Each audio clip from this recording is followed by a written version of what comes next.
Well, good evening. I want to say welcome to all of you. We are so delighted that you can come to our forum tonight here at the Chino Valley United School District. We are delighted to have all of you here. Those who are joining us online, we want to welcome as well. My name is Wayne Ballard. I am the current president right now of the Chino Valley Education Foundation. I have been invited to moderate this meeting and to help it as we go. As we're here tonight, we've got a series of questions that we would like to ask of our candidates, and we are delighted that they would take the time tonight to answer all of our questions and keep things going. There will be a lot of process tonight, a lot of questions that we're going to work through. So we are going to see if we can get this all done tonight in our allotted time. So thanks for being here tonight. I'm going to go ahead and start. We've got three candidates, Marcia Hilburn, Cindy Thomas, and Dave Perry, and so delighted you all could be here tonight. The first thing that I would like to do is I want you just to give me a quick introduction to who you are, and just give me a few just introductory comments. How long have you been in Chino Valley? Give us some basic life information. Dave, Cindy, Marcia. I'm going to start right over here with Dave. Dave, if you'd start with us tonight, just tell us a little bit about you. Sure. Thank you, Wayne. I guess to start with, my name is Dave Perry, and I've lived in Chino Valley since 1995. I lived in the county since 1980. I was down in Mayor for some time before coming up to Chino Valley. I've served in this community 25 years in the Lions Club. I was principal of the high school for 8 years. My children went here. I have grandchildren in the system. My daughter graduated here, won a scholarship to the University of Massachusetts, and has done real well. I've been a teacher. I've been an administrator, a teacher for 25 years, both at the secondary level and then at the college level. I've been administrator for the difference, whatever that is, 19 and 44. But I've been in education a long time, and I've done a myriad of things in education, including subbing in second grade. And if anybody has been in a second grade classroom, all right, we don't pay those teachers enough. All right, I learned a thing or two there from a second grader. All right, but no, that's who I am. I'm pretty much retired now. I teach part-time at the college. I've taught welding. I've taught auto upholstery. I'm presently teaching an agriculture mechanics class. I've been had many years with the FFA, had a lot of success there. I've been president of the Arizona Ag Teachers Association. I'm an honorary American farmer. I mean, honestly, in Chino Valley, I've had a great life, and I'm looking forward to continuing to serve the community and the parents and the students that are here. Great, thanks, Dave. That's really awesome. Cindy, why don't you jump in and tell us a little bit, who is Cindy Thomas? Absolutely. So my name is Cindy Thomas. I have been in Chino Valley for almost 18 years. It'll be 18 years in December. I've been married to my husband, Mark, for 33 years, and I have a great little family following here with us today. I'm seeking re-election for several reasons. As you know, I am currently a board member, and one of those reasons are I just don't feel I'm done. We have a lot of really good things that we have started, and I've been part of that process, and I want to see them completed. The other one, I think those of you that know I've been on the school board are thinking, why are you rerunning? You know, the chaotic and challenging times that we've had as school board members in the past couple of years probably should have told me to run and run really fast. However, it didn't. It told me to stay and continue my leadership within the district. As a parent of a high schooler and a grandparent of 2 territorial school children, I believe I have a strong sense of what the parents are asking for, what the parents are looking for, and how I can be an advocate for that. And not only an advocate for our students and parents, but for our teachers also. Then also as the Community Services Director for the town of Chino Valley, I bring organizational leadership and skills with dealing with the community and just community understanding and awareness. I encourage each and every one of you as you leave to find one of these pamphlets. It's what's great about Chino Valley schools. There's a lot in there, but let me tell you, there's a lot that's not in there. And I know this is supposed to be about me, but I got to tell you, I'm excited for this school district.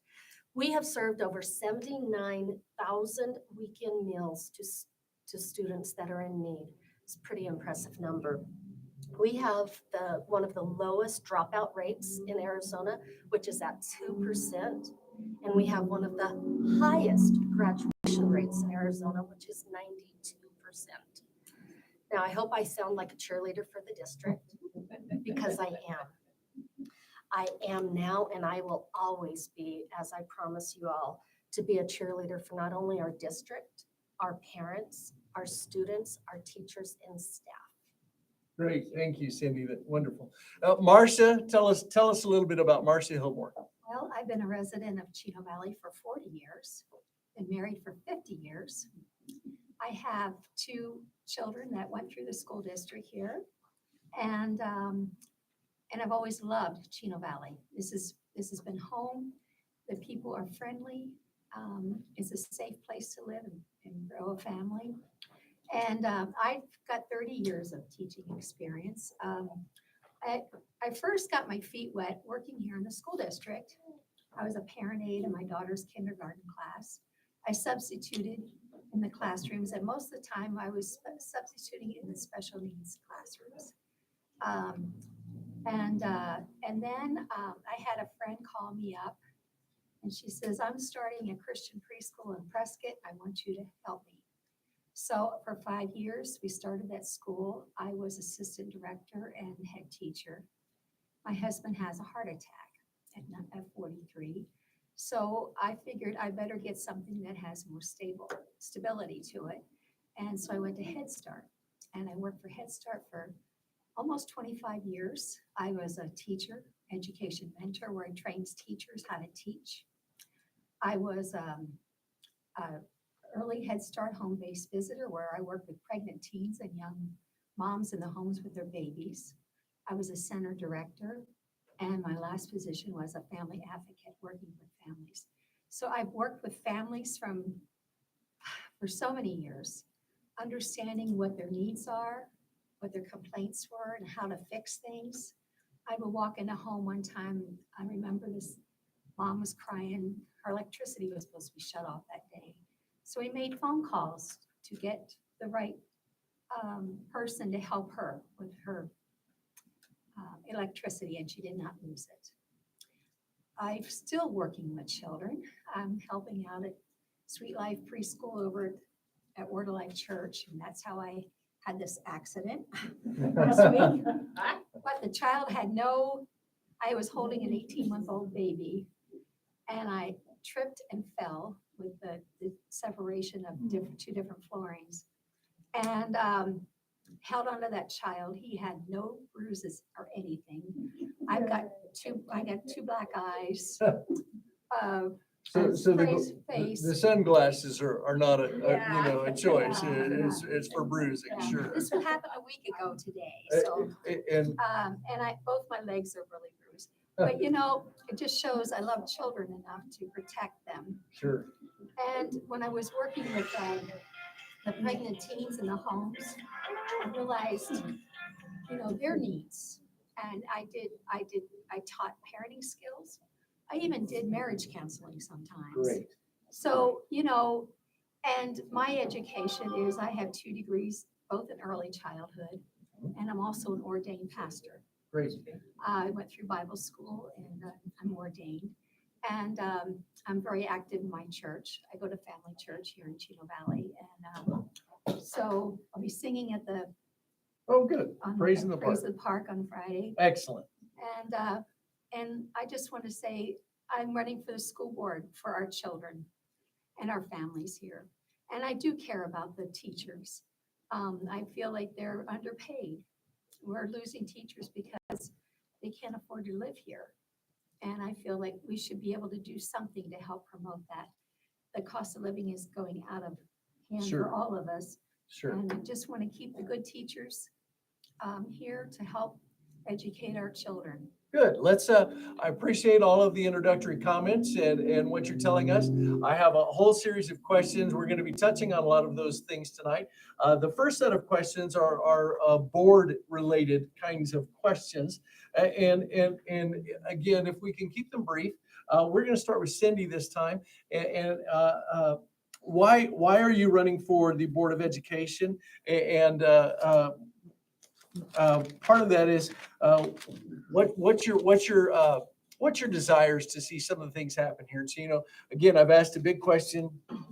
If we can keep it short, that'd be You awesome. want a 3-minute answer to I a want to. 20-minute Yeah, I do. I I do. can do that. Good. So I am seeking reelection for some of the reasons why I stated in the beginning. There is a lot going on with Chino Valley and it is all good. And I want to continue to make those good choices for our community. I do not have a background in education. However, I'm a parent. I've been a parent for 32 years, kind of have a background in education with that. I feel strongly about the parent connection. Again, I'm going to go back to the last couple of years. There was obviously, and I was in a part of that, there was obviously a lack of, I don't want to say support, but there was obviously a lack of support-ish communication between parents and the school district. And none of that was on purpose. It was circumstances, 100% circumstances. Sure. But as a parent myself, I feel some of the circumstances could have been possibly changed, not necessarily against rules. There are limited things that we as a school board can and cannot do. We have to follow the letter of the law. We have to follow what is mandated from the State Board of Education, which you all elect who those people are, and through the legislature. So some of the things that I would like to see accomplished is finishing the things we've started. Teacherage is a big one for me.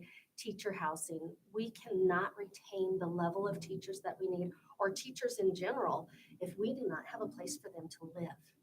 And as of right now, which I'm sure many of you realize, the cost of homes are outrageous. A new teacher cannot come in and buy a home in this community on their salaries. So that goes hand in hand, teacherage, salaries.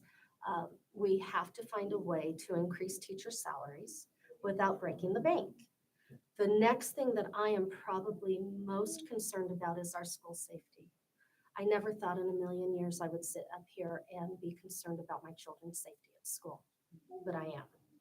We do have a strong safety system already in place, but as we've seen over and over and over in the media, that is not a strong enough safety.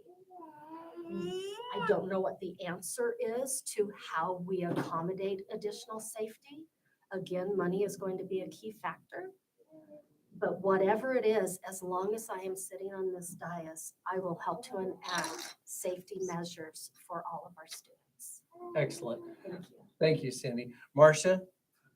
I agree with Cindy. I'm concerned about teacher salaries.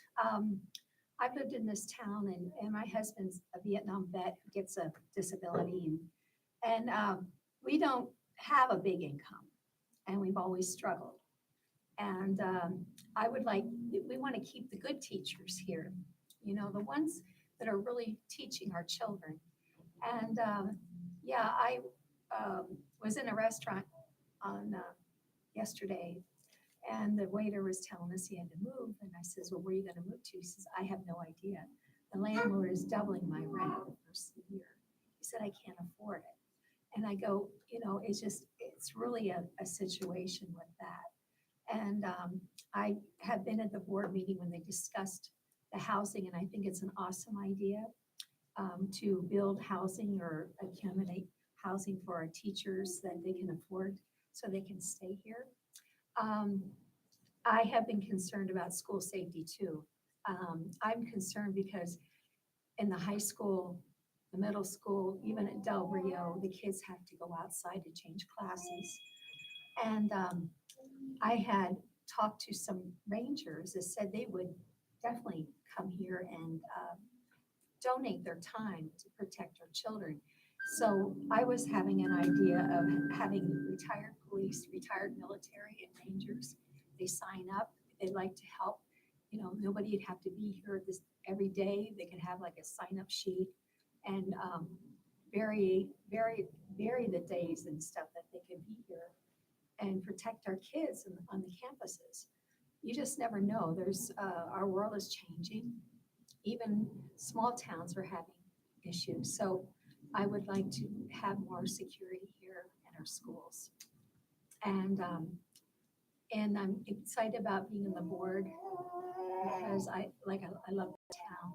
I love their schools and I love our children and I care about our families. I've always had good communication with families. I had to on my job. And I had a parent that had an issue. I did everything I could to help that issue go away and work together, because sometimes the parent has an idea that isn't right and you sit down, you talk to them about it. Instead of them feeling that the school board doesn't care about them, having an open time where the parents can communicate with us more and tell us what their needs are and Great. you know what their complaints are and see what we can get them. Good, thank you. Dave? Sure, I guess, I'd like to talk about, just real, well, not real quick, but I'd like to address that safety issue. Because it is important. I was here when Columbine happened. And went through that process and developed those procedures that would better identify individuals that may come onto campus and do and shoot kids. I was here on 9/11 and spoke to the student body in the gym on that terrible day. And again, we took the necessary steps to make sure that we didn't have propane trucks parking out front and those kinds of things. We just weren't sure what's going to happen. But I also got to say, I've come in and I've watched this board in action. And I am so impressed. I've been on the other side, Mr. Scholl's position. Okay, and I can tell you that this board is amazing. All right, they come prepared. They ask questions. They're thorough. And they do their homework. And we have an amazing board right now, and there's no doubt about it. Me, I'd like to be a part of that. Good. And hope to maybe contribute to that. I have some interests. One is to make sure we maintain strong academic programs.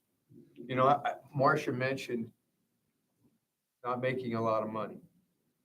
And you all have probably similar stories, but my dad finished 8th grade.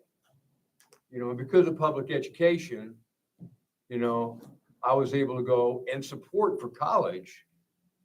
I was able to go to the university and become a teacher. Okay, my son, he graduated from Mayer High School, worked 19 years at Yavapai College, got his doctorate, and now he's executive vice president of Cochise College. But what I'm saying is public education can do that for us. And as long as you have people up here working for the kids, and their kids are their number one priority, we can make sure that we have those strong academics. We need strong career and technical programs. Not everybody needs to go to university. That's right. They don't. We need strong extracurricular activities. We got some of those more questions coming up for you a little later, Dave. Sorry, I'm not trying to, we got a whole long list. Marcia, I'm going to jump over to you this time. I know I asked hard questions and I want it short.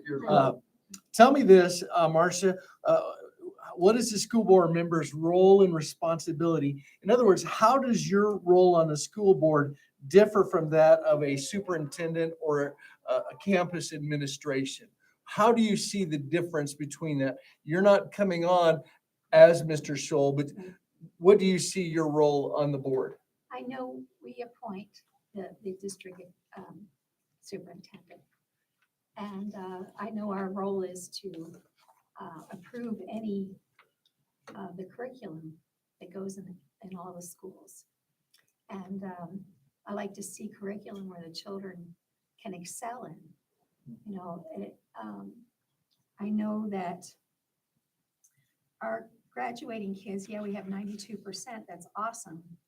But their proficiency in reading is 48% and math is 43%. That's way below what should be.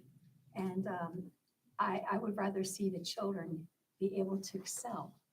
I'm against Common Core. I think it just messes children up. They're learning that 1 + 1 = 3 if they can prove it, instead of really realizing that 1 + 1 = 2, you know? And I think that if we get back to basics where the children can excel and the curriculum that we pick is one for them to do, that they enjoy school. I want the children to enjoy learning because this is a big part of their life. And if they decide to go on to college, you don't want them to have a really hard time in high school and I'm not going to go to college because it's too hard. I know there's other avenues. And I think we ought to prepare our kids for after graduation, if they want to go in the service, if they want to go to a technical school, if they want to go to college, whatever they want to do, like help prepare them for that. Yeah, thank you. You know? Mr. Perry, what is the school board member's role and responsibility, and how does that differ from superintendent or campus administration? Well, the quick answer is the board doesn't get in the weeds. All right, the management of the district is in the purview of administration. Okay, the position, the role of the board is to set policy, and in policies, there's a book. Well, actually, there's probably 2 books now, this thick, that outline how things are supposed to be done, from school safety to curriculum to you name it. It's in there. So the school board sets those policies and then make sure that those policies are followed. The school board hires a superintendent, and that's a pretty important thing. I mean, the leadership of the district, how the district goes, is very much dependent on that person. The school board sets the budget and prioritizes the budget. All right, and that's with input from community members, parents, whomever, is what are the priorities of the district. Now, this district, has set goals, has set priorities, does have a plan. So we are really fortunate that there are school districts out there that I've gone into that don't have budgets, don't have inventories. And my job in those particular cases was to straighten them out. All right. Here, what we need to do is provide the best leadership from the board level as far as policy and that, and support our teachers, administrators, every way we can, and the parents and the students in the community. Great, thank you. Cindy, what is the board member's role, responsibility? How does it differ from superintendent or campus administration? Absolutely. The board's jurisdiction is to govern the school district, and the superintendent's is to manage the district. According to Arizona law, there are 2 main focuses of the school board. There are those that are mandated that we must do, and then there are some that we may do or can do. And some of the things that our duties are of the must do is to prescribe the policies and procedures, to oversee the policies and procedures. The budget, just as Mr. Perry was speaking about, to maintain the schools and to make sure that they are being cared for properly. To acquire the school curriculum, we approve, as Marcia was saying, the school curriculum. And on that note, I do want to state about Common Core that in 2016, the State Board of Education did vote to approve new curriculum that actually amended the Common Core. So Common Core is not taught in our schools, nor is it taught in public schools in Arizona. Great, thank you. Thank you for that clarification as well. So the next question that we've got, we're going to be working down towards some of the more other hot topics and different hot buttons and so on. But one of the questions we want to know is where do you think that the Chino Valley United School District needs specifically to improve? And if you've mentioned some of the areas previously, we don't have to cover those grounds again. We'll touch on some more of these things, school safety, a little bit later. But Dave, do you have any specific suggestions, or is there anything specific in your mind as you're looking at this? I started to talk about the career technical, all right? I think it'd be really, really nice to have an office on the high school campus that has a person in there from Yavapai College that is there for a couple of days a week, so students can go in and talk to them, and that person could assist with whatever planning, especially the senior year, getting applications done and things like that. And I did that in Salome and Western College. Actually, this is a school of 100 and some odd kids, all right, and Arizona Western had somebody coming over and being in an office for those kids. And some of those kids, from that school, have done amazing things because of that. I also, I want to work on prioritizing resources for teachers. I want to work on having the best co-curricular and extracurricular activities that we have. I think we need to have high expectations for teachers, so we need to provide the resources for them to get it done. And I think that we need to do whatever we have to do to continue to improve our communications with parents, community, and students. Good, thank you. Cindy, where does Chino Valley Unified School District need to improve, and do you have any specific suggestions for that? So again, I'm going to say school safety. Again, we are not lacking in school safety, but we could definitely enhance our school safety. Everyone could enhance school safety. And then I'm going to piggyback on what Mr. Perry said. We need to take care of our teachers. Our teacher retainment is quite high, but at the same time, we do lose teachers. And one of the reasons why we lose teachers is because we can't pay them. We are very comparable in our salaries compared to other districts in our area, very, very comparable. But they have the advantage of a larger town with more opportunities to live, to shop, and do everything else that a person of working age needs to be able to do. And in Chino Valley, that just does not allow it. So the teacherage, the teacher housing is very, very much something that I don't want to say we can improve on because we don't have it yet, but that we can build. And even once it's built, we can improve on that also. Marcia, where does Chino Valley Unified School District need to improve, and do you have any specific suggestions? Well, I know that they have some technical classes that children can take and come out with a skill, but I'd like to see that even improve. My sister that I lost 3.5 years ago, she had, when she was in high school, or her 3 years in at that time was 3 years, she went to beauty school and she came out as a beautician, a licensed beautician when she graduated. And I know that made a big difference in her life. And I know children don't always pick college. They rather do something with their hands. And I like to see that happen. I know that they used to have a culinary class in high school. I don't know if they still do or not. They do? Oh, awesome. Yeah. I remember having some of the baked goods and stuff from there. And just that's just one instant, but I'd like to see that expand where children have more opportunity for different kinds of work, boys and girls, so, and I am concerned about the teacher pay, which I already mentioned, and school safety also. But I would like to see that technical school scholarship grow so that kids can come out of high school and be able to get a job right away and making good money.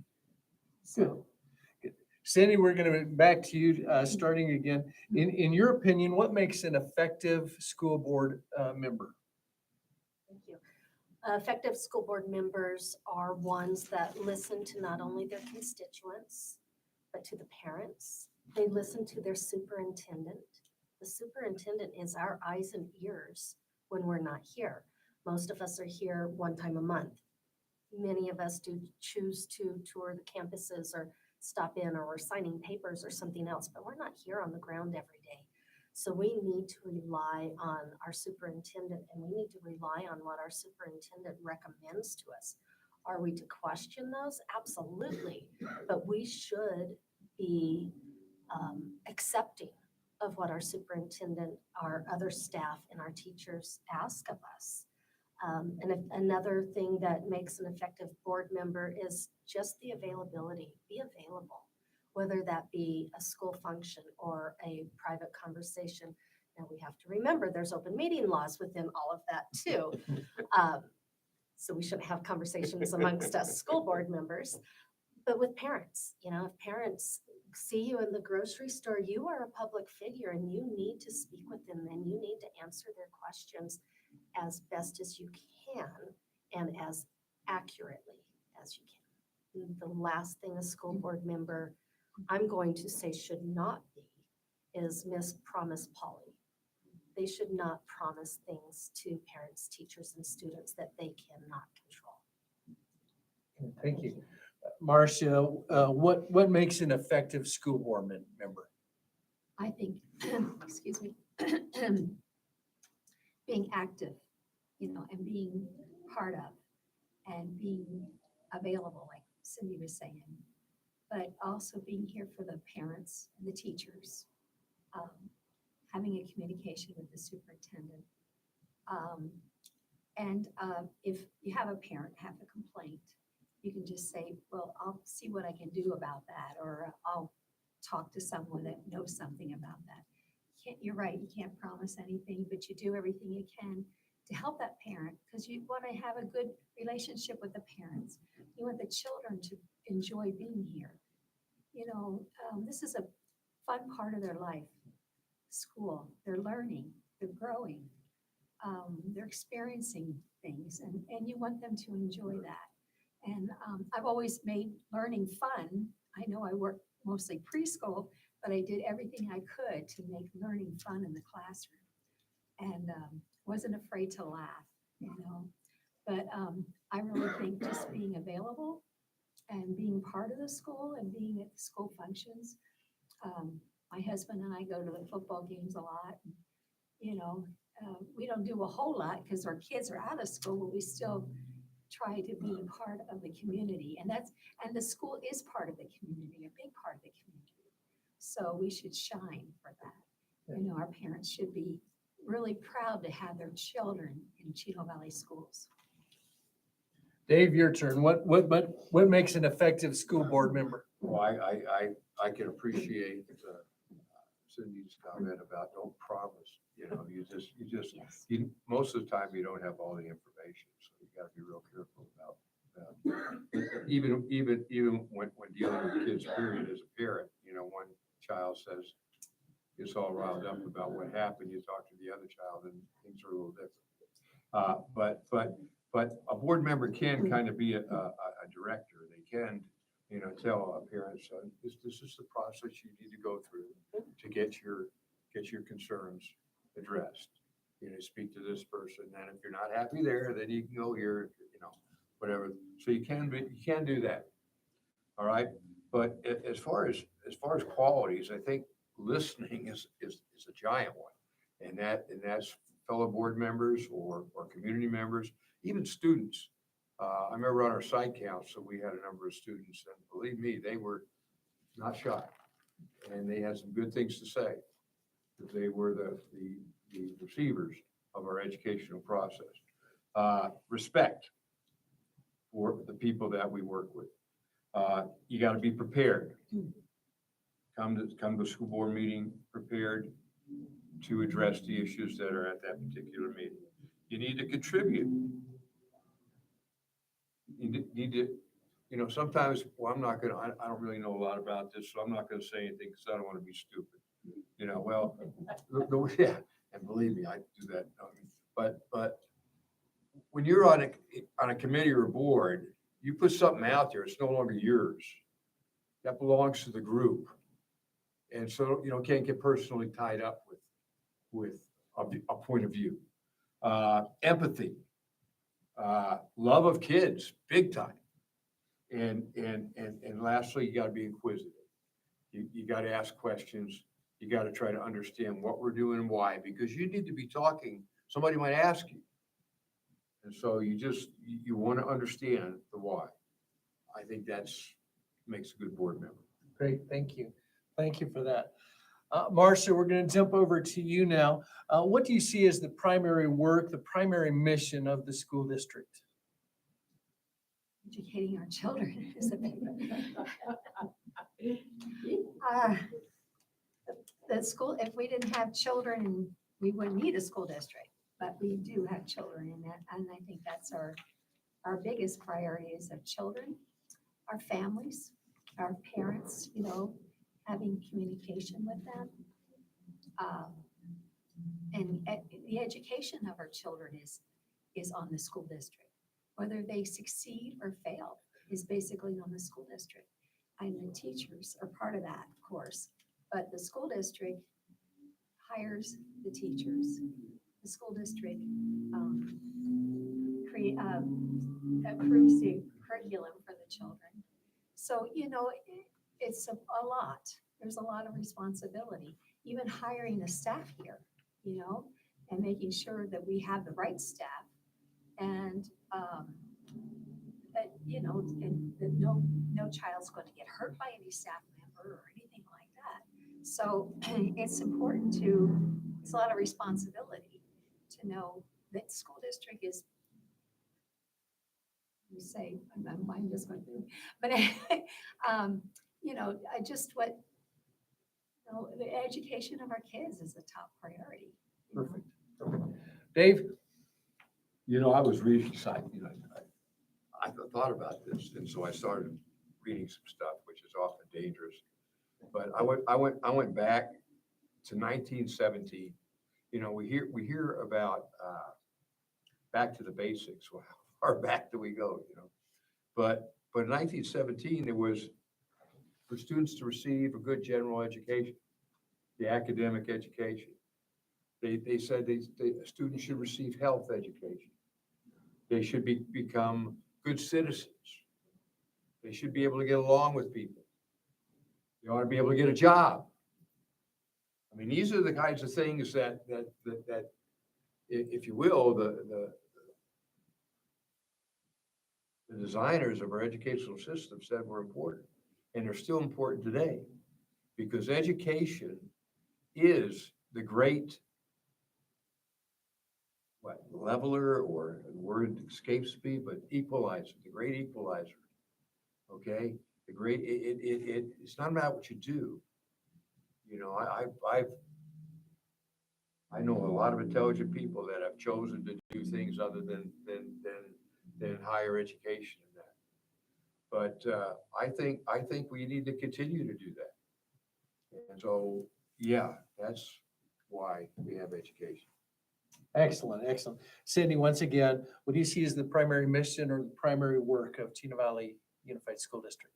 So I think we all can agree education and quality, safety, safe education for all. And however, I have to do a however with that one. Our school district and our schools in general in the day and the culture that we live in has to go beyond education, has to go beyond learning, reading, writing, and arithmetic. It has to go to the fact that so many of our school children are home alone much of the day, if not all of the day when they're not in school. That many of our school children come from a one-parent family, or they're homeless, or they live with a grandparent or an aunt, or they're sleeping on their best friend's couch, or whatever the case may be. We need to embrace those children, all of them. Doesn't matter what their family life is or what their background is.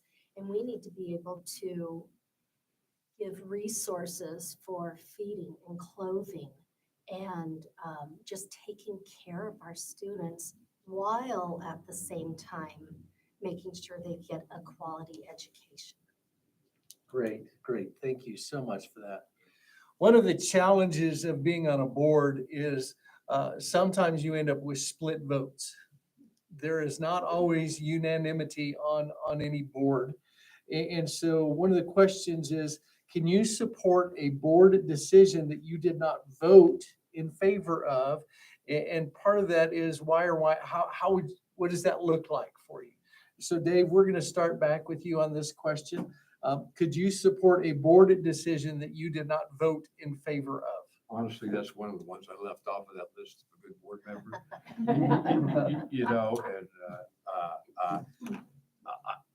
And that's what being a member of the board means, is to have the debate, have the discussion, and then have the vote, and then move on. See, people don't understand sometimes that you can make a decision and try something, and it may work and it may not, but you can always go back and fix it. You can always go back. We tried that. Let's revisit that. So, things are not always permanent. It's a decision with the best information you have at that particular point in time. And we do it all in our own lives. We make the best decisions possible for our kids, for ourselves, but things change. And sometimes you have to adjust. But yes, you need to support board decision. Cindy? I would absolutely support it. I think everyone needs to realize that everyone sitting up here is one voice of five. However, we each have our individual voice. So we need to respect what people's decisions are and move on and make sure that whatever it was, whether it was voting to approve or voting to deny, whatever the situation is, that we follow through with that as a unity, even though it wasn't a continue or a 5-0 vote. But on the other hand, that's where the superintendent comes back into play in my mind. The superintendent should never be giving us anything, and I'm telling you, we have a fantastic superintendent, should never be giving us anything that the research has already not been done for us. We should not go into a meeting not looking at our agendas and not knowing what's on there and be taken by surprise when someone doesn't vote like you do, that someone doesn't understand the issue that's put in front of them. So yes, I absolutely would support others. But and then after that, just move on and follow through with what it is that we chose to do. Marcia, could you support a board decision you didn't vote in favor of? Yes, I would, because the majority wins. And I also believe that, they're here to support each other. I mean, I would hope that you would be able to voice why you don't approve or something. But then if it's approved by the board, then you have to accept that. And like Dave was saying, maybe it won't work out and you go back to plan B and see, well, maybe we could do this to change that, but I think that the board is one voice together, and we have to stick together and understand each other, have different views because we're different people, but also come out, just like a marriage, you don't always agree, but you come out and say, okay, we're going to get through this and work together on it. So that's the way I feel about it. Good, thank you. And the last kind of board kind of question, it's starting to shift a little bit more into more specifics, but Cindy, we're going to start with you. What should the school district do to better prepare students as citizens? I think Mr. Perry mentioned, a little bit ago of not just preparing classwork, educational, that I know the quadratic formula, but as citizens of our country. I think, number one, I think our school district does do a good job. However, on a whole, throughout the country with school districts, we do see it all the time. We did get away from citizenship when we were all in school and got that big old E for effort in citizenship, or earned the Citizen of the Month award, whatever the case may be. Sometimes I feel that we are too focused on the standards and meeting those standards, and teachers have so many hours in the day to ensure that they are meeting those standards that sometimes the human factor goes away. I am a big proponent or a big advocate for athletics, extracurricular, whatever the case may be, that builds teamwork. Teamwork equals citizenship. Teamwork equals being a good citizen. Teamwork equals being a good person. I know in our family, we have always encouraged athletics, primarily because we are both athletic people, or athletic focused. I am not athletic. Or extracurriculars of some sort. Get involved. We need to encourage our children to be involved in something so that they can leave this school or graduate from this school and be able to go out into the world and be able to succeed on their own. Okay, thank you. Marcia, what should the school district do to better prepare students as citizens? Well, I know in 8th grade, they're taught the Constitution. But I'll tell you what, I just took 11-week class myself not too long ago. And I was enlightened at what the Constitution really says. And I think if we went through that more than just 8th grade, and I think high schoolers need it more before they enter the world, to know what they are as American citizens and what their rights are.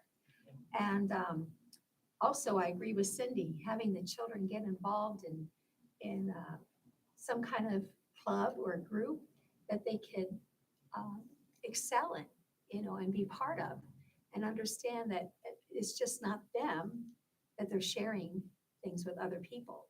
And some children come from like the only child, they've never had to share before. And, and understanding that they have to take turns and share. And I'm even talking about not just elementary school, all the way into high school. So understanding that, they can be part of a group and feel like they have something to contribute. And then they can realize I have something to contribute to my country. And understanding what it is to be a citizen in this country. And we are very blessed to be living in this country. Great. Dave, what should the school district do to better prepare students as citizens? I have so much to say about that. Listen to what Marcia said, and certainly the Constitution talks about rights. But another thing, and a very, very important thing, is responsibilities. We need students to understand the system and how it's supposed to work. I served as inspector for the primary race Baptist, and that was an eye-opening experience. Really, I mean, how involved it was, and all the checks and balances that were in that system. Well, if you've never done that, you just don't know what's there. But the other thing I like to talk about, we need to know that, and they need to, but I taught ag, so I was an FFA advisor. And part of the ag program, we taught kids how to speak in public. We taught kids about parliamentary procedure. All right. We taught kids how to conduct a meeting. We taught kids how to attend a meeting, how to go to the legislature and testify before a committee. And if we can do those things and do some hands-on type things with regards to citizenship, there's service. We did service activities, and the athletes do service activities. But this is our community, and we have responsibilities, and we need to contribute. And that's what citizenship they need to lead with, is understanding their their responsibility to contribute to the whole, not to the me. Thank you. Thank you for that. We're going to start now with some more specific issues that there's some questions on. We are going to be talking about sports and fine arts and special ed and all those types of things. However, we want to start with a really fun one. And Marcia, it's going to be up with you first. What are your thoughts on the current and proposed budget? We're going to talk a little bit about budgets because money, money, money. But what are your thoughts on the current and proposed budget for the school district? Well, I think we have a good budget, but I was concerned at the last board meeting that Mr. Scholl mentioned, well, we might not have school after April 1st because of a budget thing. I don't understand it all. I'm trying to understand it, but he said that we had to have so much money set aside, we can't use it. And I'm going, that doesn't make any sense to me, but whatever that is. I'm concerned that children won't have school after April 1st to get through May, that's 2 months of school or 6 weeks anyway, that they should be in school, and if there's no budget for that. So I think that we have to be very careful how we spend our money and frugal as far as, how money is spent. And because this money is given to the school district and it's not to be wasted. And I think there's some top priorities that have to be met, but I think that it has to go through each one and see which is the most important and which are some things that we can set aside, maybe till next year or something. But anyway, it's a big responsibility, and I know just balancing my own checkbook can be so hard sometimes. But I'm just saying that, that when I was concerned about what was brought up in the school board meeting, and they said they had the same problem last year and they worked it out. So I'm praying they can work it out this year so our kids can be in school to the end of the school year. So Right. Some of the challenges you're talking about were actually from the state legislature, not from the okay. district level. And unfortunately, the state legislator decided they were going to play chicken with the school districts and with the kids, and they were going to do that. And it was a political mess. In a moment, just to prime you as well, I'm going to ask specifically as well, where your priorities, where would you make cuts, where would you not make cuts? But we'll get to that in just a minute. What are your thoughts, Dave, on the current proposed budget for the school district? What I see is a very balanced budget. I see that the budget, it addresses the priorities of the district. All right, that they have their goals, we have our goals, okay, and that we apply money to those things to get things done. We've tried to, as best we can, and to take care of teachers, faculty, and staff. Okay, we try to take care of facilities. All right, we're trying to move ahead on some pavement type things and some of the budget things with regards to the housing. So they're addressing, the budget is addressing the I guess the needs, want, and desires of the district as best it can in a balanced way. Yeah. Cindy, what are your thoughts on the current proposed budget for the school district? There's never enough money. There is just never enough money. However, as Dave said, we have a complete balanced budget. We're meeting most of the needs that we can. We're meeting most of the wants that we can. As I stated before, that we have comparable salaries for our teachers throughout the Tri-City area. We do a very good job at paying our teachers with the budget that we have. I don't want to call it creative financing, but there are funds that other schools use in a different way that we may use them for, and we put it directly into our teacher's salary, which enhances our budget. We have a tremendous finance director that keeps us going, keeps us on top. and make sure that the budget is always balanced and that it is, that we are able to do the things that we need to do within the budget that's given to us. Thank you. Dave, we're gonna come back to you now, on your budget priority, sorry, here we go. Where would you look to make cuts? Where would you not make cuts? Just give us a snapshot. Yeah, that's a really tough question because there's so much that goes into, that type of thing. But before, I'll tell you what,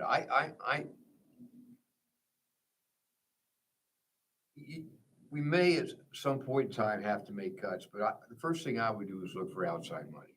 And I think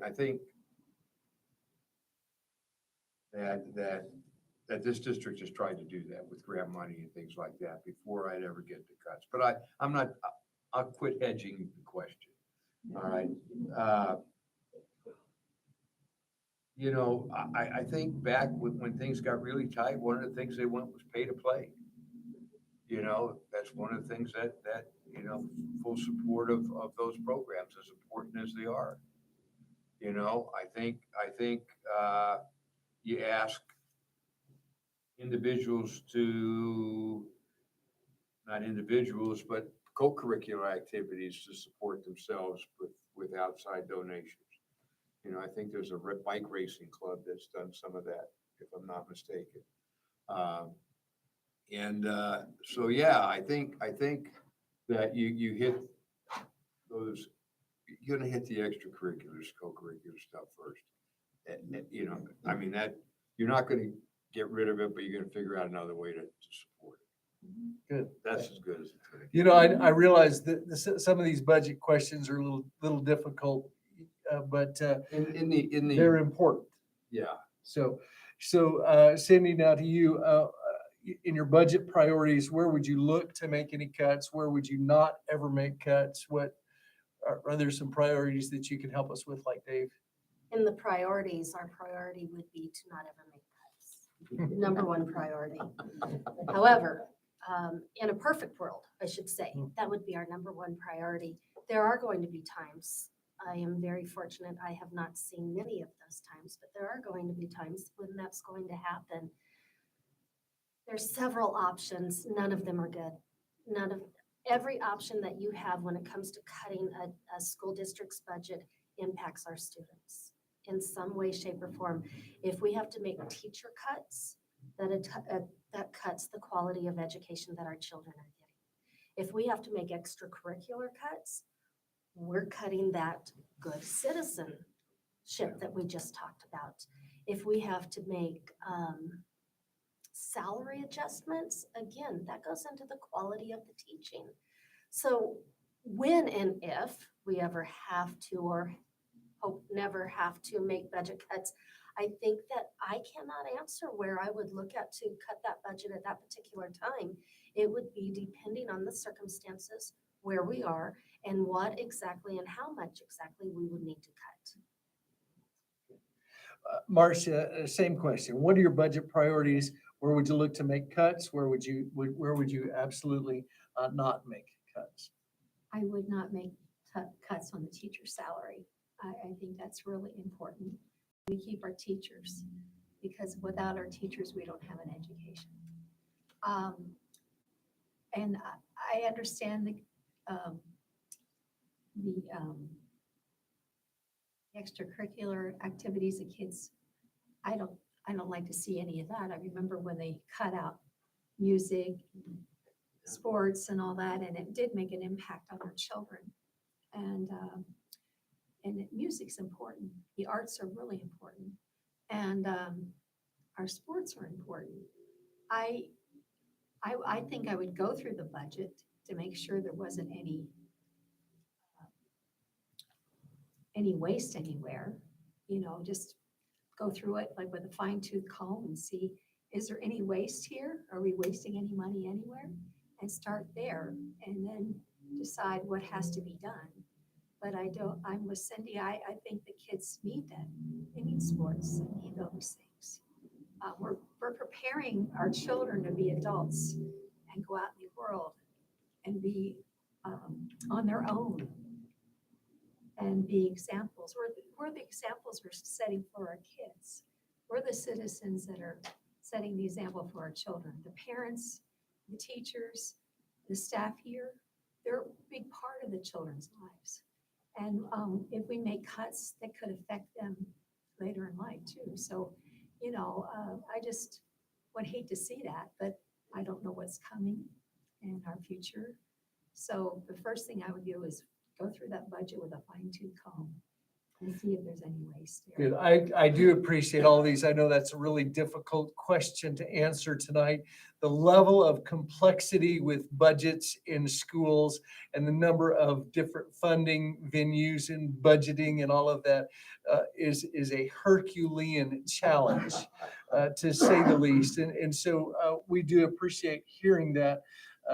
Sometimes it's very difficult to even understand all of the budgeting process. Thankfully, Chino Valley does a great job with their finance department and so on, and they do very well with that. But these are things that we are curious about.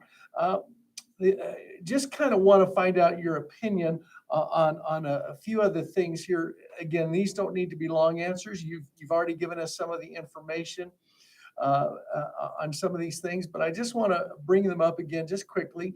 Can you, sports, fine arts, CTE vocational programs, Cindy, what would you like to see? Yes to all the above. Okay. Again, they're important. They're an important part of our curriculum. As it's been stated many times before, all kids are not college material. All kids do not want to go to college. All kids do not succeed in college. And our ultimate goal is to have our children succeed. And if that means they need to learn a trade, and I shouldn't even say if that means, if they want to learn a trade to do that, yay, let's encourage that. Let's continue with our career and technical education programs. We offer, and I would not even be able to begin to tell you all the offerings of what our CTED program offers, or career and technical CTED program offers. I cannot even begin to fathom the idea of not having sports. Sports is just an integral part of child development. As Marcia stated before, those children that may be only children, that's their only time to learn what being a part of something bigger than them is.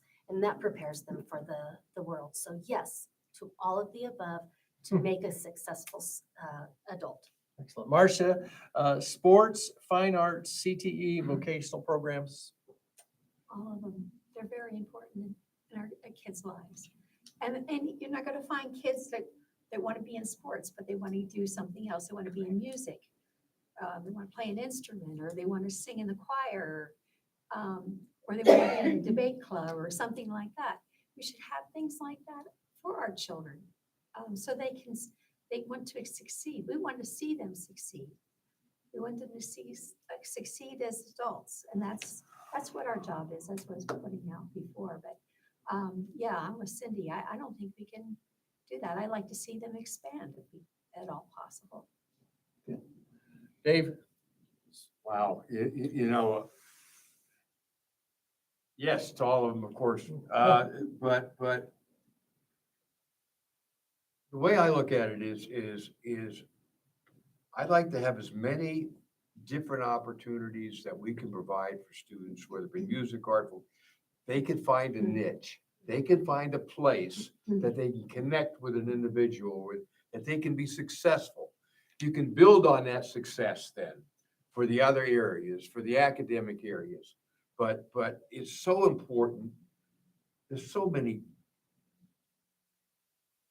You all know and have had kids or whatever. Some are strong in writing and reading, and some are strong in math, and some are just great in music and art. And let's build on those talents that those kids have. I mean, I get goosebumps. You go to a school play. I mean, it's watching those kids perform, listening to a choir. I mean, it's goosebump time. Yeah, these things are so special, and we need to do everything we can to support those things at all levels. Great, thank you. Next question is along those lines. But, specifically, Chino Valley, how are they doing with special education, English language learners, and gifted students? And what do you think possibly some room for improvement or change? Is there anything along those lines? Special education, English language learners, and gifted students. Marcia, you're up. I mean, first, Of course. my son was in the gifted program for math. And he went into ASU for math competition. And I forget the day the girls were killed down here in Road One South. He was at a math competition that day. And, but anyway, yes, we have to have teachers that can handle children with special needs. We have children that are coming with autism all the time. The children that are coming here from different countries that can't speak English. But I did find out, having one year I had 18 kids in my class, and half of them didn't speak English. Within 3 months, all the kids were speaking English because they got drowned into the language. And anyway, I think that's the best way, is get them involved with other English-speaking children so they learn the language. And it vice versa happened. I had a parent go in and complain that his son was learning Spanish, and he was mad because we only speak English in the United States. And the director says to me, "Don't you worry about it." He was pulled his kid out of my class because the child was picking up Spanish. But I think that's great when children learn from each other. That children learn from each other more than they do anyone else. And sharing and caring about each other is great. But we do need teachers that can handle children with special needs. The gifted program, those children need to have their brains going all the time, because they'll get idle, oh, I know how to do this. And so they won't excel to the next level because they're happy where they're at, but they have to be pushed a little bit. I found that out with my own child. But, and it's really important for them to be, what do I want to use? I hate being up here. No, teasing. They have to be challenged, yeah. So, Dave, special ed, English language learning, gifted students. How are we doing? The only thing I've looked at is test scores, and honestly, those test scores right now, I don't put a whole lot of, because of the COVID thing and what have you. We gotta give kids a chance to regroup and catch up and what have you. But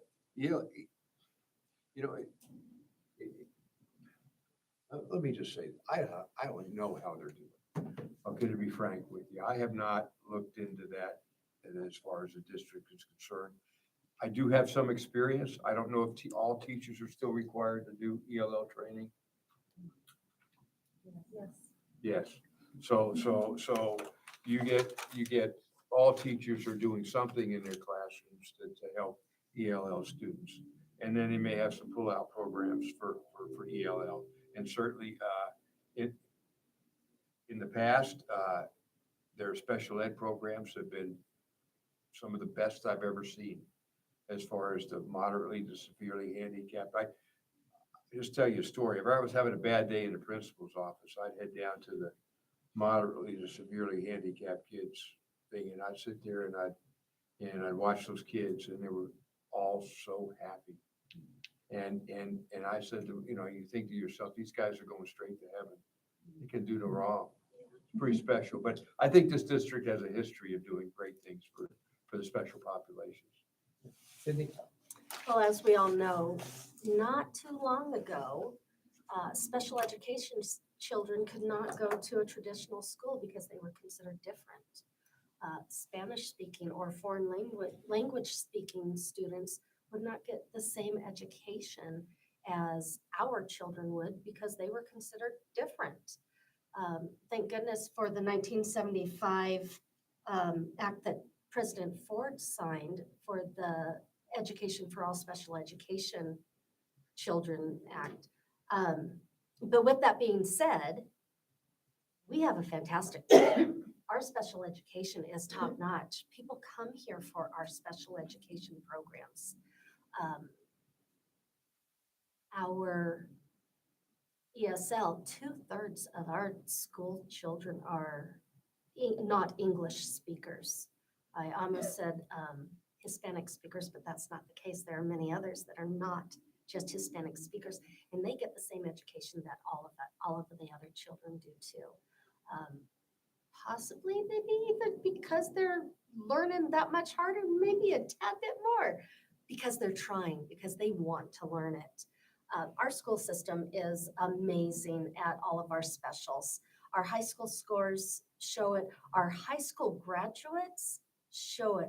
Those that graduate with college credits, those that have graduated with an associate's degree or are close to having associate's degrees, they're amazing. Our school district does a great job with our special populations. Good, thank Can you. I add something? Sure. I was going to say, I used to work with the special ed children here. And I worked with the TMH children to the ones that were in the classroom too. And I'll tell you, I enjoyed it. Those kids are special. One of my kids I used to teach died last year, COVID. But, but anyway, I had him when he was in kindergarten and his Down syndrome. But I just, you never forget them, because they touch your heart. Absolutely. Very good. All right, so let's have some fun. Here we go. We're not- Dave, this is for you. We're going to start with you. What is the role of schools in teaching children about topics such as sex education, cyber safety, societal issue? We'll talk a little bit later about critical race theory and woke and different things, but wellness, bullying. What is your opinion of the role of schools in teaching children those topics? I think schools need to teach age-appropriate information to those levels, to the students. Yeah. I think, they're gonna hear it from a professional, or they're gonna get on their phone and hear it from their friends, or who knows what. So I think some guidance in those areas is perfectly appropriate. Now, the board approves those things, parents have input, and I don't know right now if there's a permission in and permission out for some of those things, but there was at one time. But I think it's a responsibility of school to help fulfill some of those needs. Let me read it again. Cindy, I'll read it for you as well, Marcia, in a moment. What is the role of schools in teaching children topics such as sex education, cyber safety, social, societal issues, wellness, and bullying? So in today's culture, I believe it is the utmost responsibility of the school district to teach all of those. I'm going to home in on sexual education, which in our school district, it's called family life curriculum. Going to throw some statistics at you. 20% of our children live with their grandparents. 403 of our children are homeless. And again, we went over the definition. That can be a one-parent home, living on someone's couch. It can be all sorts of other things. When I was a child, I had both my parents, and I'm going to guess a large majority of the people in this room had both of their parents, and we had someone that could talk to us about it. Our children today do not have that person in their life that they can go to and ask questions, that they can get accurate information from, instead of their, science buddy next door to them. I think it's critical that we educate our children on that. I feel it's, again, I just have to say it, it is our responsibility, because if we do not do it, these children are not going to get that education. Now, I also have to be very, very clear in saying that our program is an abstinence-based program, which is what all family health issues should be. However, that is a small portion of what our curriculum is. A very large majority of it is just on your body. what's appropriate, what's not appropriate, how you grow, what happens when you're growing. And again, for girls in particular, if you do not have a mom in your life to explain that stuff to you, you have no idea. I think back on, some programs I watched as a teenager where, oh my gosh, I may be pregnant. Well, how do you know that? I kissed a boy. We need to be better. We need to make sure that kids know that that's not how it happens. We're not out there to instruct them how to have sex. We're there to instruct them to not have sex. Yeah, it might be one of my little soapboxes. I'm very passionate about it. So, yeah, and as far as all the other things go, I think it is the role of the district to not necessarily educate, but definitely promote those things such as bullying. Again, I'm going to use in today's age and culture, you cannot dismiss a threat or a claim about bullying. You need to check it out to the utmost of your ability. I'll stop there. Thank you. Good, thanks. Marcia, again, what is the role of schools in teaching children about topics such as sex education, cyber safety, social, societal issues, wellness, bullying? Well, I agree with Cindy and Dave, but I also believe that the parents are the first teachers. And maybe we do have children that are homeless or living with other relatives. I understand that. But a majority of the children are living with their parents in their homes. And I think that a lot of those things should be taught in the home first. If they're not addressed in the home or having an issue at school, then I think the principal of the school or the teacher should call the parents and say, this is what's going on with your child. And instead of the parents saying, my child never does that, the parent better listen, and because it's important for them to know what their children are doing. I worked with pregnant teens for 10 years, and I can tell you it's a very difficult job. And I had girls that every time they got a new boyfriend, got pregnant. And I had to address that with them and say, do you realize what you're doing to yourself? And one of the girls that I worked with for so hard and so long got married 2 years ago after having 3 children. I was just so happy that her life turned around. But it was just, you put yourself out there to help these children. And the school district can do so much, but a lot of the teaching comes from the home, whether it's good or bad. And I know it's the job of that school to realize if the child's getting bad teaching at home, let's talk about this. But if the child's getting the right kind of teaching at home, I don't think the school really has the right to come in and say, this is the way you should be teaching your children. Give the parents the first part. I am a firm believer that the parent is the child's first teacher. And I also believe when it comes to CRT, if the children learned who they are as American citizens, we wouldn't have an issue. The Constitution states we are all created equal. It doesn't matter what color skin or what. Let me ask this question. We've got a question from the audience here tonight, specifically about critical race theory. And let's see, it looks like Cindy, you're up first. Fantastic. Awesome. Would you describe, here's the question, would you describe CRT and how it is impacting our district today? So mine is going to be a very short, sweet answer. My stance and the school district, or is the same as the school district stance on CRT. It is not taught, it has not been taught, and it will not be taught in our schools. Recently, Governor Ducey signed a bill banning CRT in schools and in state-run agencies. I'm done. Okay. Marcia, same question. Critical race theory. How would you describe CRT and how it is impacting our district today? It's not impacting our district. Our district's on top of it. But there's other school districts, even in Prescott, that are not. And there are teachers in the Prescott school district, yeah, it was brought out that there are some teachers putting CRT in their lesson plans. And, but like I said, if the children were taught Constitution and know what their rights are as American citizens, it wouldn't be needed. It wouldn't be needed anyway, because they would have the ability to say, I know American citizen. And if anybody looks at the color of your skin and says, just because you're a different color, that's ridiculous. It's what's in the heart.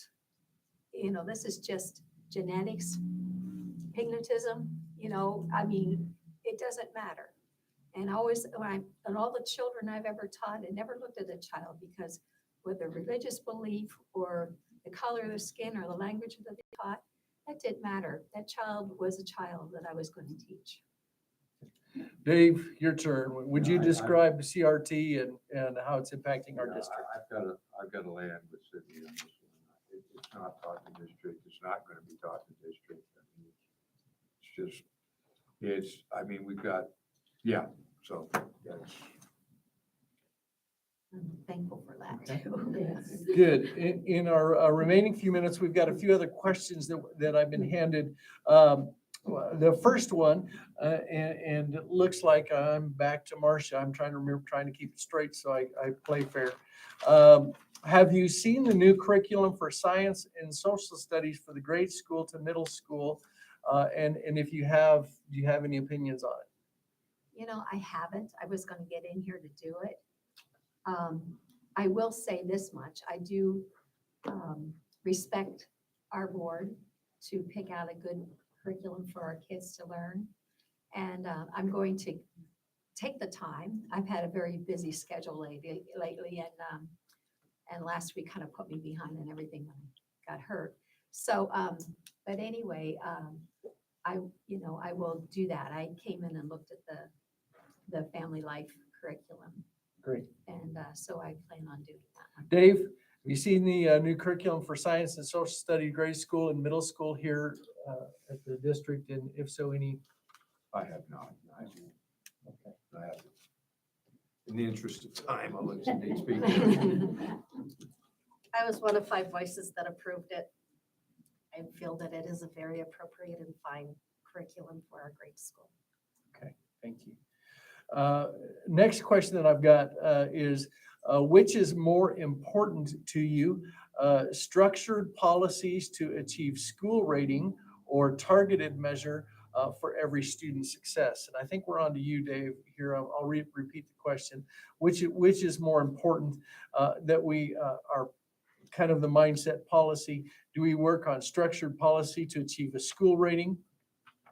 Or are you more concerned about targeted measures for every student's success? Well, I think if we take care of students, the other will take care of itself. We need to, you know, one of the things that we talked about was why do we have education? I think was the question, and Cindy followed up with some things that, in addition to the general education, the vocational, you know, the things that, and I call them barriers to education. So are receiving an education, getting away of learning. And we absolutely have to address those. If we take care of those for the students, the scores will take care of themselves. So I'm interested in kids. Kids are my priority. Cindy, which is more important, structured policies to achieve a school rating or targeted measure for every student's success? I think it's a very circular question. You almost cannot have one without the other. We need to enact strong policies that ensure good grades or good learning, good education, great education for our students that will exceed in their scores to improve our school rating. So it all goes hand in hand. You almost cannot have one without the other. If I had to do it first, though, it would always be students first. Okay. And Marcia, structured policies to achieve school rating or targeted measures for every student's success? Well, if you target each child and how they learn, because each child learns differently, then you'll have a student success. And I really believe that, because I've worked with children that learn hands-on. I worked with children that when they read, they observed and they remembered. And I remembered, I worked with children that did not work. They had to do other ways to learn. And if you work with each child individually on how they learn, and they learn everything, then you're going to have an A+ school. So, Good. Let me ask a follow-up question, and I hope I'm catching some of what they're asking in this. Just a 30-second answer. Tell me what your feelings are. There's been a huge emphasis in the last 10, 15, I don't care, 20 years, whatever you pick, on testing. That testing is the final rubric. And I know I'm asking really hard because we only have 5 minutes No. left. Yeah, But- but testing,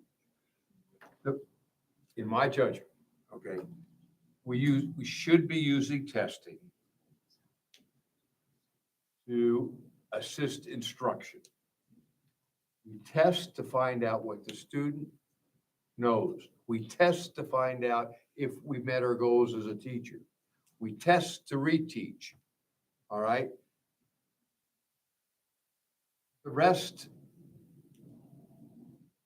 I guess you need to compare school. I guess we need to compare, but I think the high school now is using the ACT. So that's a good measure across the nation about how we're doing. So that information is good too, and we use that to teach. So it's all about getting feedback from the students so that we can be better teachers. Cindy? I'm 100% on board with Dave. I've already stated, I feel we spend too much time trying to achieve the standards that are set before us. Children learn differently. Some children memorize everything they need to know so that they can get good scores on those tests. Then the next day you ask them what those questions were, and they're going to say, I have no idea. So we need to be able to instruct our children to retain the knowledge and be able to then recite and go out and live the knowledge. I understand what Dave's saying too, because you don't know what a child knows until you test it, test a child. But, what I was just saying about how children learn differently. One time I was here at the school, I had children that couldn't read. So I was reading the questions, the test to them, and they would give me the answers, and they were retaining it, but I had to write it down for them because they couldn't read or write. And, but anyway, however, there's different ways of testing a child to see what they know. You don't have to just give them a piece of paper with questions to answer. That works well with some children, but not with every child. So, Good, thank you. That's a great question. I really appreciate that question. Good. I've got two more questions that I've been handed, and I just want to follow up with them real quick. We've got about 3 minutes left. So remote learning, would you have remote learning and the children in masks again? Cindy, we're going to start with you. No. Mm, We learned that it did not work. never. I'm going with Cindy on this. I got to piggyback though. Good. If we are mandated to do that, we are If it's mandated the to law, do you that. gotta Our do it. hands are The tied. challenge is if that's what you've been instructed and you must do, Correct. then that's what we If must it was do. a choice, Again, absolutely not. to. again, okay. Final question, it's one of those topics that's becoming more and more of an issue. It's the concern about allowing people with alternative sexual orientation. Would you allow them to speak to children? If so, what age?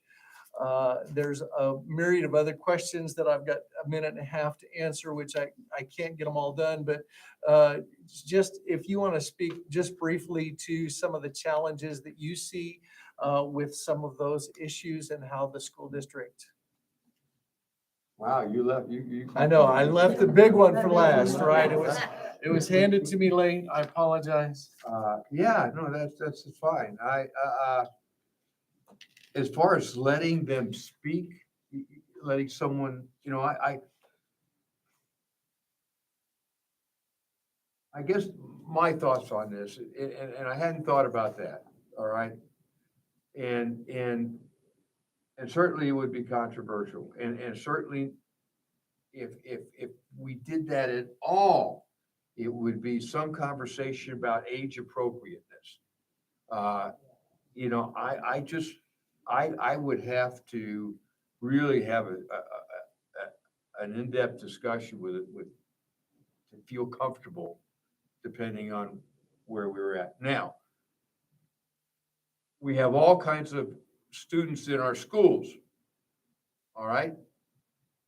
And I think no matter where that student is landing, we need to be kind, we need to respect, we need to offer the same educational opportunities. They need to be safe within our schools. As far as bringing somebody, you know, I'm. Cindy, Marcia, any other? I'm gonna comments? try to be brief. I will try and sum it up the best I can. Title IX of the education codes that no person in the United States shall, on the basis of sex, be excluded from participation in, be denied the benefits of, or be subjected to discrimination under any education program or activity receiving federal financial assistance. We receive federal financial assistance. I do agree that it should be on an age-appropriate basis. And then the last one is the Arizona State Constitution says that, and I'm going to paraphrase because it's a long paragraph, that if there is a public school, we are to educate each and every person equally. Marcia? This is a person from the outside, right? It's not a child you're talking about in the classroom. Yeah, it looks like this would be someone from the outside. Would you include or allow alternative sexual orientation person to speak to children? And if so, what age? One, I would let the parents know that someone wants to do that. Because I would expect the parents to be able to say yes or no. They have a choice whether they want their child to be able to be with that person. Yeah, that's okay. I'm just saying that, you know, but since it's a person on the outside and it's not into the bylaws or the laws there, I would say no, you know, because I think keeping our children safe and, you know, I know we have children that are, you know, in different sex orientations and everything, but to promote it inside the school, I'm against that. Well, I apologize. Time has gone. It hasn't gone quickly enough, I'm sure, for our three candidates. This is such a, you know, it's a challenging seat to be in tonight in dealing with some difficult questions, some fun questions to deal with and talk about philosophy of direction and things.